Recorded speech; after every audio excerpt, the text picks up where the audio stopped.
Hello beauties, welcome back to my channel, and today we have something very special to share with you guys. Well, to us it's special, and I have a guest here today. Hello, it's me, Bean. So today's topic are about dragons. This folklore, especially Cambodia dragons. This subject hits close to our hearts because it dives deep into our roots and our history and how KHMER came to be. So this legend took place in Cambodia. The dragon, aka Nia, possessed like a large empire or kingdom in the Pacific Ocean region, and at the time in Pacific Ocean there was like a lot of tradings that took place, and this is where our princess Soma, aka known as KHMER Mother, met the Hindu prince Ploung, and that's where they had a trade in goods, and it was like love at first sight. And Prince Ploung knew he had to have her as his wife. Her ass as his wife. Have her ass. At her ass. My bad. I was like, booty. Yeah. But then eventually, like, she agreed, as a gift from her father for the newlywed. He bestowed them a land that he rides to up from underwater. And no, it's not Atlantis either. Right? So yeah, so that's how, the princess and the prince met and got married. And you're probably wondering why. I thought this story was about dragons. Well, guess to be a little negative Nancy, but turns out to be Soma is a half human, half dragon. Which we call Nia, in our culture. Yeah. You guys totally thought it wrong, did you? It's one of those, I would say a fairy tale. I guess like you would say like Disney would like want to make this into a movie as well too. And like, talking about dragons, so Soma, she's considered to be a one-headed dragon. She is a semi-divine race of like human and half serpent being. It is known for her like to be able to like either be dragon or full human, or she could do like half and half. So basically, she's like a magician. What do you want, honey? Tonight, you want me to be a dragon, or you want me to be human? Well, I mean, like, I guess this is where mermaid comes into play later on. Well, that's where the next segment. Yeah, as right. Well too. Yeah, so she's considered to be like a water dragon. Her clan is a water dragon, which brings like rain and water to the crops in the village and stuff. And in Cambodia, we have more than that one dragon. Well, it's like, you know how, like, have you guys ever heard of, like, the nine-tailed fox? Well, instead of having a nine-tailed fox, we have a nine-tailed dragon. Or, not nine-tailed dragon, my bad. A nine-headed dragon. I would like to see the nine-tailed dragon. So we have, like, one head. Some has 3, some has 7, some have 9. And, according to their heads, they represent something different. Like I said, the one-headed dragons, they're mainly like water dragons. And then we have a 3-headed dragon, which has like 1 human head and 2 dragon head. He is described to be a monster with 6 eyes, 3 mouths, and 3 heads. He's considered to be cunning, strong, and very demonic. That's a dragon you ain't gonna want to mess with. That's a dragon that will curse your ass. Like. Yeah, for reals. And we also have like a 7-headed dragon. This dragon is known to be like in front of like the temples to protect them and stuff like that. It represents power, water, and fertility. And they're also known to protect Buddha, And the king of all Nia, the dragons in our culture, has 9 freaking heads. Yeah, 9 heads. And this dragon holds the power of the immortals, and it's the primal beings of creation. So he's pretty top notch, like he's a shit. He is the godfather. He's everything you want to see in a dragon. So yeah, and they're said that this dragon with his 9 heads has a huge hood, and that hood holds all the planets of the universe on it. That's fucking amazing to learn something like that. And even more amazing is like, you know how the pendant with the Buddha sitting on the lotus thing. I always thought that thing behind him was a chair or like an art piece, but they're like, no, it's that 9-headed dragon. That makes sense. Right? Like, why would they put a chair behind a Buddha? Right? Yeah. Now it makes sense. It make a lot of sense. Yeah. But then, like, our dragons are nothing like what you see in movies. Oh no, our dragon is completely different.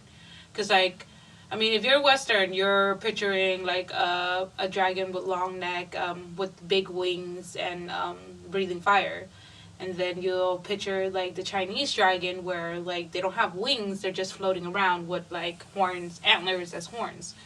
Well, my friend, let me be the jack of all trade. Not the jack of all trade, but let me give you a surprise. Our dragon is not like any other dragon. Our dragon are more common like to a snake would be. Like a serpent. Yes. Mm-hmm. And not only that, we have horns as well too. So it's like if you're thinking about like unicorn horns, our dragon is more better. It's not that. It's that sharp. one horn. Yeah. Well, Looks no, like it's a not unicorn. one. It's actually throughout the head and runs down the back a little bit. So I would say like not A few. yeah, not a few, but a lot more than expected. Yeah, but maybe you can actually pull out the picture and then just put it onto our little thumbnail and then show the little dragon. Yeah, we'll put a picture up for you guys to see how the dragon looks like.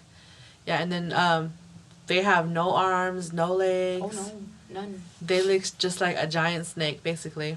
And like they're like, I guess like you can just like mistake them as snakes as well too, but they're more mythical. They're more not only that mythical, but they're a lot bigger as well too. Right? Yeah. Huge.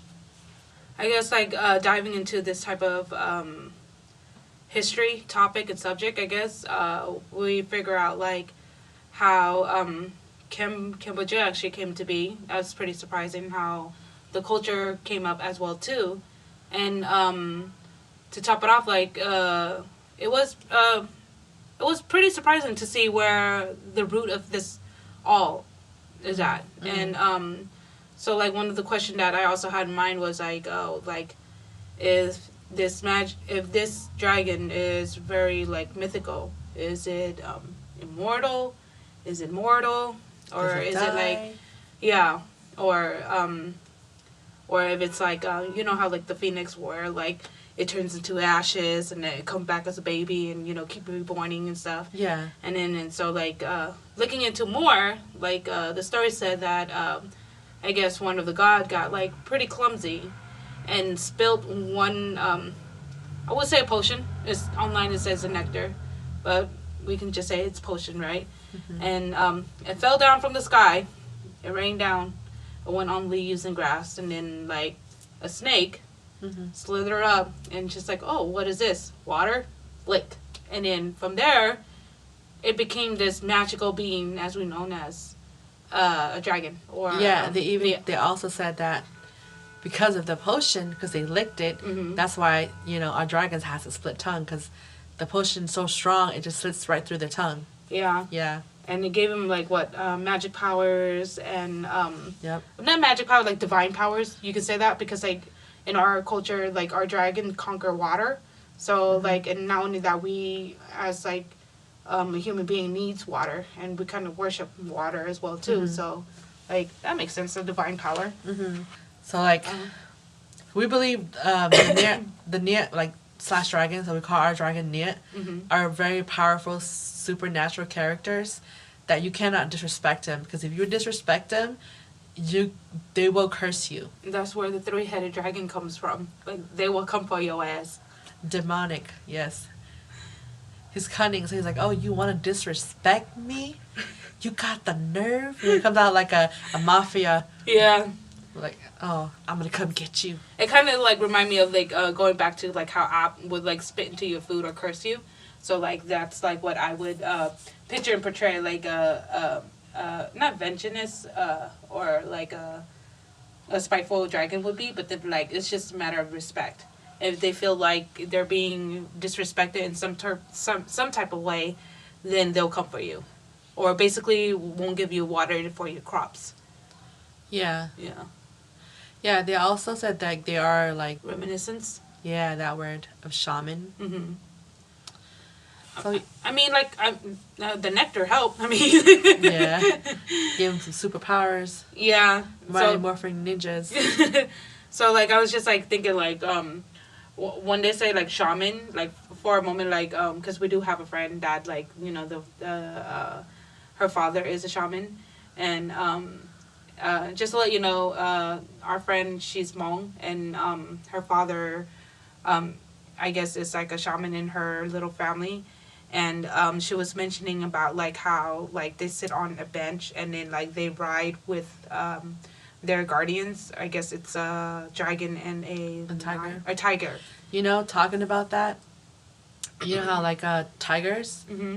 and dragons, like there's so much stories in our culture as well of tigers like representing something more powerful. Like we'll talk about that more later, but like Yeah. you know we don't want to veer off too far. Mm-hmm. But yeah, so to like sum this up, so like this legend really refers to our father of the Khmer race as a Hindu prince and a mother as a Nyip princess. Mm-hmm. So this culture of Khmer Kingdom, you know, our empire, is based upon a merge of Indian and local traditions. Like till this day, you know, we still see this merge everywhere in temples. You know, they have the Nyat guarding the Buddha, like on the entrance and everything, and the focal point of shrines. Mm-hmm. You know, Nyat is basically a friend, um, a protector, you know, of the Buddha and of our Khmer people, Mm-hmm. and they're not our foe. You know, like in other cultures, they represent like the dragon to be all evil. You know, disaster, hell, fire, burn. You know, like like not Chinese, Western. Western. Yeah. You know. That's true. Cause like over here in America, they're like all those movies, Dragonheart, where like they're They portray as evil. yeah, or what was that show that we watch that has the dragon in it? Uh, Winter is coming. What's it called? I don't know. But okay, never mind about that. But like it was just to know that like even in temples there are carving of this dragon that we are talking about, and not only that, like it shows that how much this dragon plays a huge role in our culture and in our life too. In our religion as yeah, well. because like not only that, supposedly the mother of Cambodia is not just human but also part of a dragon. So we're considered descendants of dragon. So we're part dragon. So that makes me feel like, oh damn! When I found this house, like walking around like I'm all down, like hell yeah, I'm part dragon. What's up? What's up? You know? Wait until when we're in a body of water, we can't even swim. For real, I can't even swim to save my own life, but I can float. Yeah, but it, you know, it was cool. You know, so I brought the story up to my father and stuff, and he was like, "Nuh-uh, I don't believe you." I'm like, I mean, it's just a mythical, opaque story, like, you know, like a folklore. Uh-huh. But there's many like movies, and it's very well known in Cambodia. You know, a lot of people still believe that they're among us. They're still here. They're believed to be in the Burmese mountains still, but they're in hiding. You know, and they believe one day they're gonna come back out. They don't know why they're hiding. I don't know, but they just believe that they wouldn't leave their descendant. You know, they're gonna stick around. They're gonna watch over us. Mm-hmm. That's why we worship them. That's why they're in shrines. That's why they're in temples.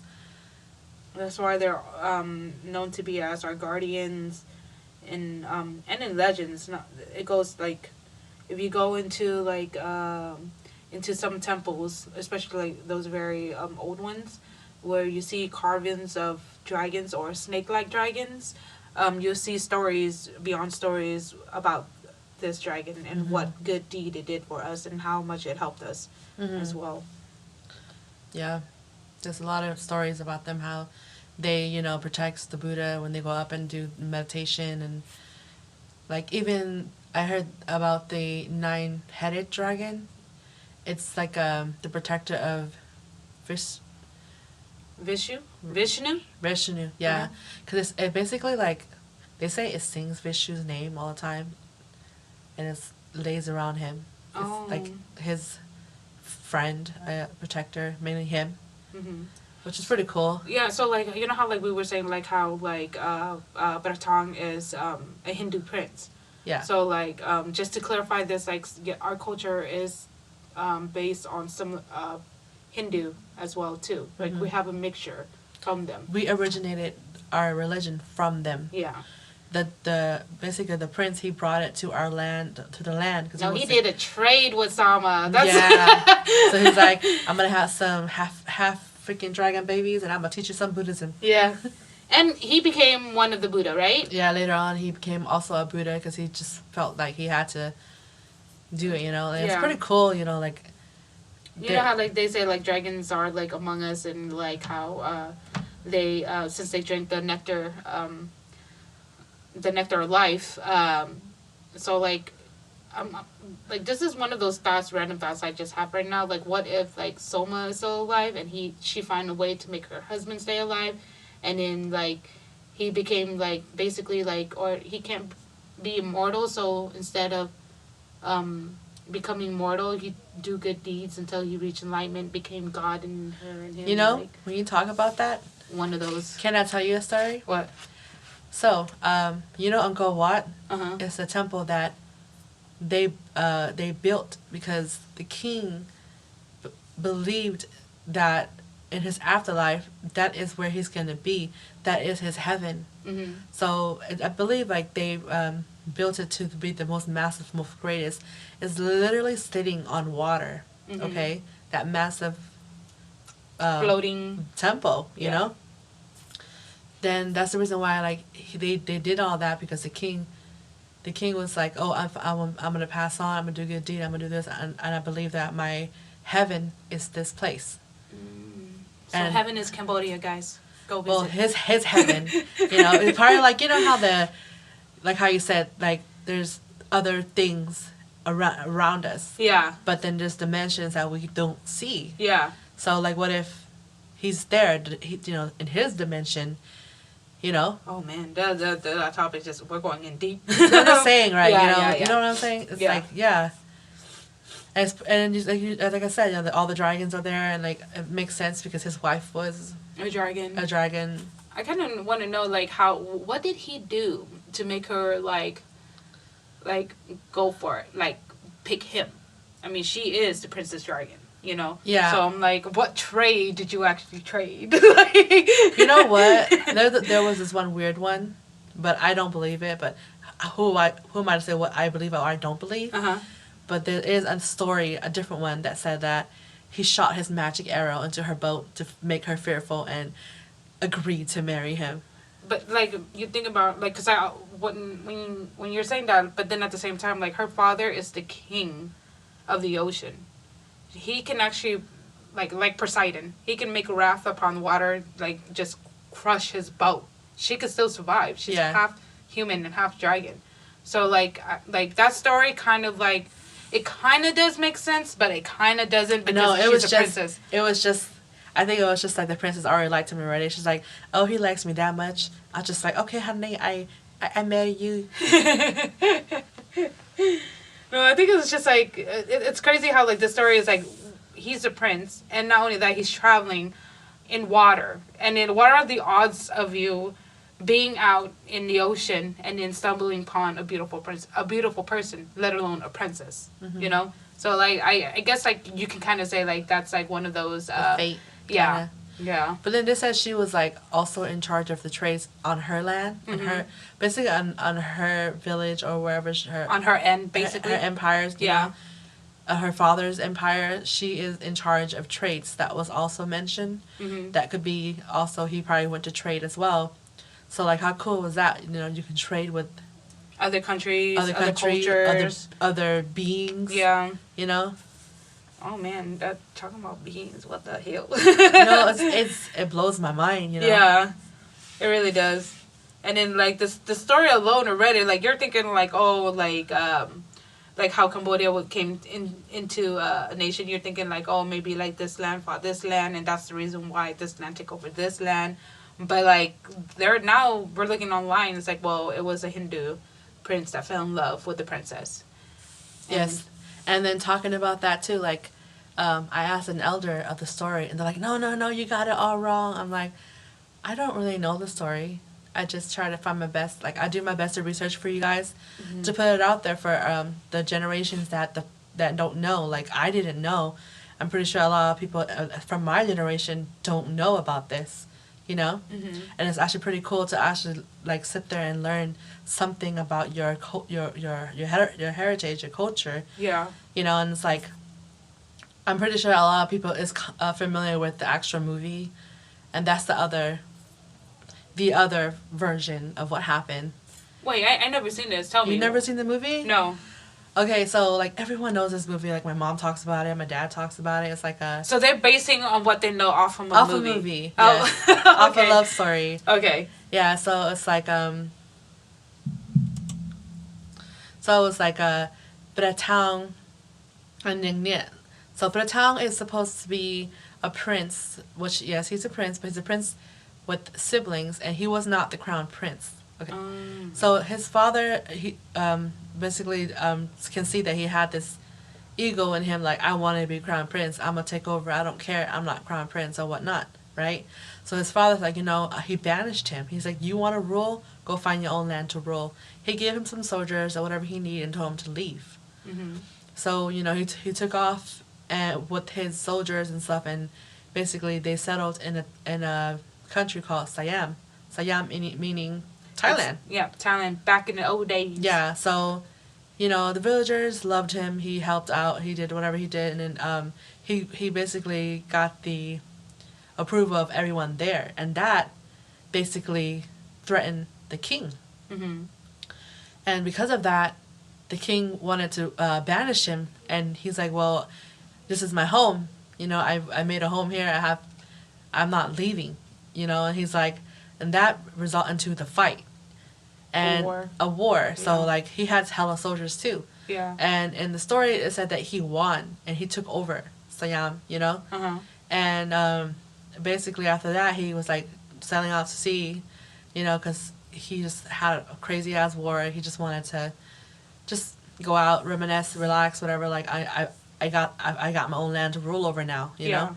So he went out to sea, and then came out, like, he saw her swimming around, with her little like servants and stuff. Yeah. Like, there was, like, a shrimp, a crab, A mermaid. No. Yeah, so, like, he saw how beautiful she was, and he basically told, though, like, nyai her, like, went in and, like, flirt with her. Yeah. And be like, hey, honey, Yeah. You see? You like? Take. Oh, I was going to say, you see, you like your bike. So, yeah. So, I guess, like, they fell in love, and my mom said something like, when they fell in love and they did something, they did the deed or whatever you want to call it.